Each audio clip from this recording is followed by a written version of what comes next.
नमस्कार साथियों, आज शिक्षा विजन में आपका स्वागत है। आज हम बात करेंगे शिक्षा मनोविज्ञान से संबंधित एक टॉपिक के बारे में, जिसमें जो सबसे पहले अगर शिक्षा मनोविज्ञान की शुरुआत करते हैं तो उसमें सबसे पहले शिक्षा क्या होती है उसके बारे में चर्चा करनी पड़ती है। तो आज हम शिक्षा मनोविज्ञान की शुरुआत शिक्षा टॉपिक से ही करते हैं। तो शुरू करते हैं आज का टॉपिक, शिक्षा। शिक्षा जो शब्द है वो संस्कृत भाषा के शिक्ष धातु से बना है। संस्कृत भाषा का एक शिक्ष धातु है, उससे बना है शिक्षा। संस्कृत भाषा के जिसका सामान्य जो अर्थ निकलता है वो होता है सीखने सिखाने की प्रक्रिया। सीखने और सिखाने की प्रक्रिया। और शिक्षा के लिए जो अंग्रेजी में जो शब्द काम में लिया जाता है वो है एजुकेशन।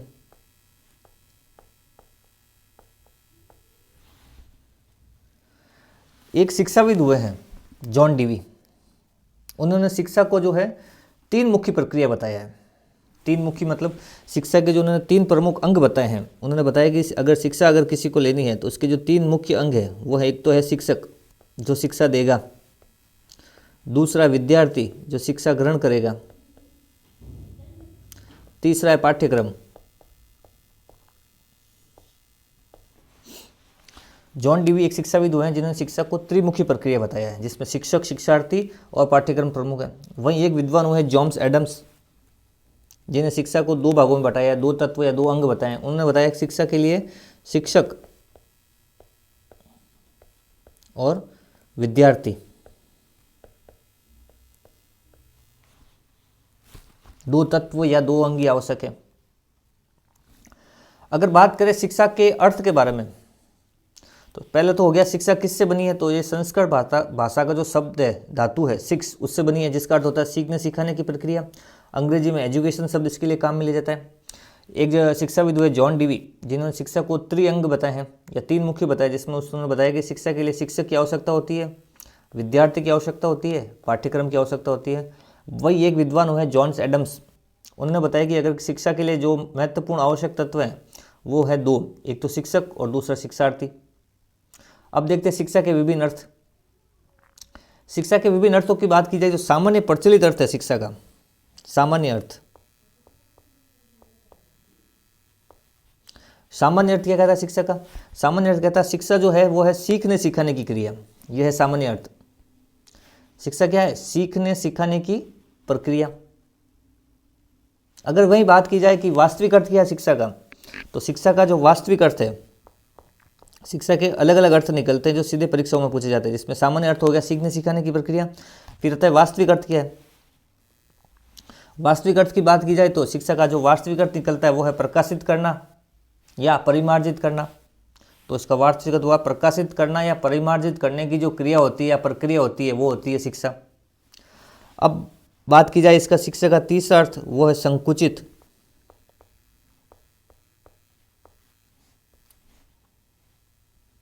संकुचित अर्थ क्या है शिक्षा का? शिक्षा का जो संकुचित अर्थ है वो है किसी विद्यालय में पढ़ना, स्कूल में पढ़ना, महाविद्यालय में पढ़ना। ये हो गया शिक्षा का संकुचित अर्थ। तो सामान्य अर्थ की बात की जाए तो शिक्षा का सामान्य अर्थ हो गया सीखने सिखाने की क्रिया। अगर परीक्षा में पूछ लिया जाए शिक्षा का वास्तविक अर्थ क्या है, तो वो हो गया प्रकाशित करना या परिमार्जित करने वाली क्रिया। तीसरा, परीक्षा में सीधा पूछ लिया जाए शिक्षा का संकुचित अर्थ क्या निकलता है, तो वह आपको करना होगा किसी विद्यालय महाविद्यालय में पढ़ना, वो होता है शिक्षा। और चौथा है शिक्षा का व्यापक अर्थ। परीक्षा में पूछ लिया जाए शिक्षा का व्यापक अर्थ क्या है, तो व्यापक अर्थ शिक्षा का है जीवन भर व्यक्ति प्रत्येक परिस्थिति में या परिस्थिति में कुछ ना कुछ सीखता रहता है सार्वभौमिक रूप से, वही है शिक्षा। व्यक्ति जीवन भर जब तक जीवित रहता है कुछ ना कुछ प्रत्येक परिस्थिति में कुछ ना कुछ सीखता है, वो शिक्षा है। तो शिक्षा के मुख्य रूप से विभिन्न रूप से चार अर्थ निकलते हैं। एक तो सामान्य अर्थ जिसका अर्थ हुआ सीखने सिखाने की प्रक्रिया, वास्तविक अर्थ जिसमें हो गया शिक्षा का अर्थ है प्रकाशित करना या परमार्जित करने की क्रिया। तीसरा है संकुचित अर्थ। संकुचित अर्थ की बात की जाए तो किसी विद्यालय में पढ़ना शिक्षा है, किसी महाविद्यालय में पढ़ना शिक्षा है। फिर बात की जाए वास्तविक अर्थ क्या है, तो वास्तविक अर्थ है या व्यापक अर्थ क्या है इसका, जीवन भर व्यक्ति कुछ ना कुछ प्रत्येक परिस्थिति में कुछ ना कुछ सीखता रहता है, वही शिक्षा है। अब बात करते हैं शिक्षा के प्रकार कौन कौन से हैं। शिक्षा के प्रकार की बात करोगे तो शिक्षा के 3 प्रकार है। पहला है औपचारिक,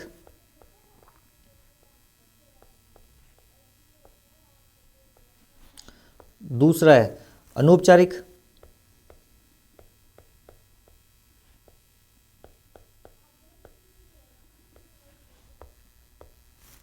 तीसरा निरौपचारिक।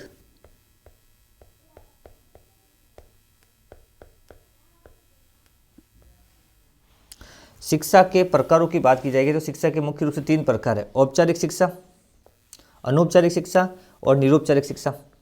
औपचारिक शिक्षा क्या होती है? औपचारिक शिक्षा उस शिक्षा को कहा जाएगा जिसमें समय निर्धारित होता है, स्थान निर्धारित होता है और नियमित रूप से वहाँ शिक्षा दी जाती है, तो वो होती है औपचारिक शिक्षा। जहाँ पे समय क्या होता है? निर्धारित, समय निर्धारित होता है, स्थान निर्धारित होता है और क्या होती है? नियमित रूप से दी जाती है, वो होती है औपचारिक शिक्षा। और ये मुख्य रूप से कहाँ मिलेगी औपचारिक शिक्षा? औपचारिक शिक्षा का जो मुख्य उदाहरण है या केंद्र है वो है विद्यालय, महाविद्यालय, जहाँ निश्चित समय सारणी के अनुसार निश्चित स्थान पर नियमित रूप से शिक्षा दी जाती है, वो होती है औपचारिक शिक्षा। और इसके उदाहरण है विद्यालय, महाविद्यालय। फिर आती है अनौपचारिक शिक्षा, जिस शिक्षा में समय, स्थान ये निर्धारित नहीं होते हैं, वो होती है अनौपचारिक शिक्षा। जहाँ समय, स्थान और ये जो होते हैं वो निर्धारित नहीं होते हैं,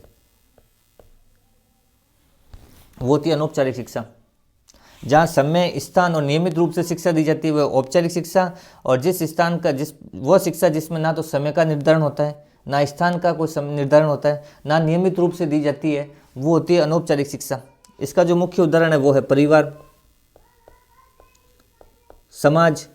इन सब से जो हमें शिक्षा प्राप्त करते हैं वो अनौपचारिक शिक्षा के अंतर्गत आते हैं। तीसरा निरौपचारिक शिक्षा।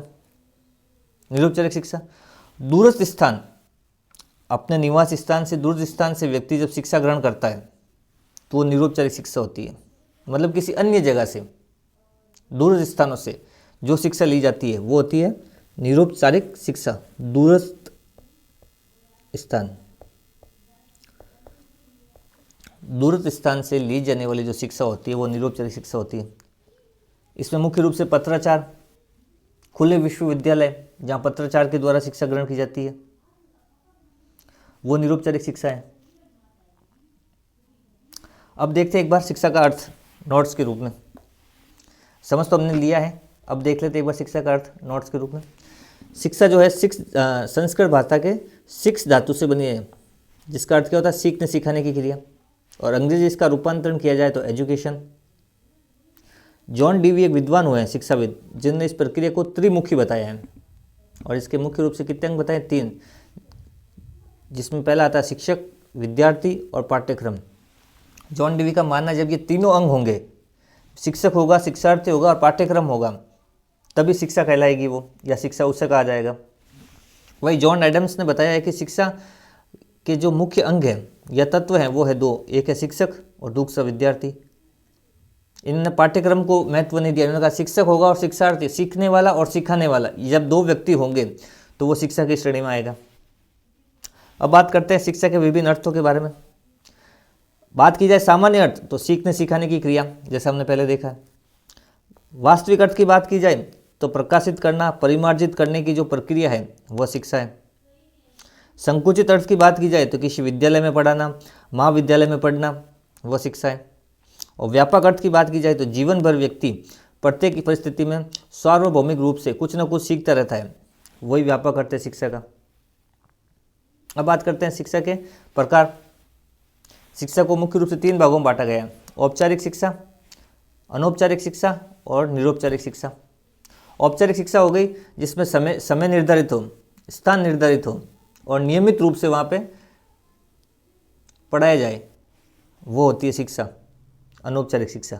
इसका जो मुख्य उदाहरण वो है विद्यालय, महाविद्यालय। जिसका समय निर्धारित नहीं होता, स्थान निर्धारित नहीं होता और वहाँ पे अगर शिक्षा दी जाती है तो वो होती है अनौपचारिक शिक्षा है। इसका जो मुख्य उदाहरण वो है परिवार। समाज। तीसरा निरौपचारिक शिक्षा, दूरस्थ स्थानों से ली जाने वाली शिक्षा, वो होती है निरौपचारिक शिक्षा। इसका मुख्य उदाहरण है पत्राचार, खुले विश्वविद्यालय। अब बात करते हैं शिक्षा से संबंधित कोई महत्वपूर्ण परिभाषाएं होती है जो सीधे परीक्षाओं में पूछी जाती है।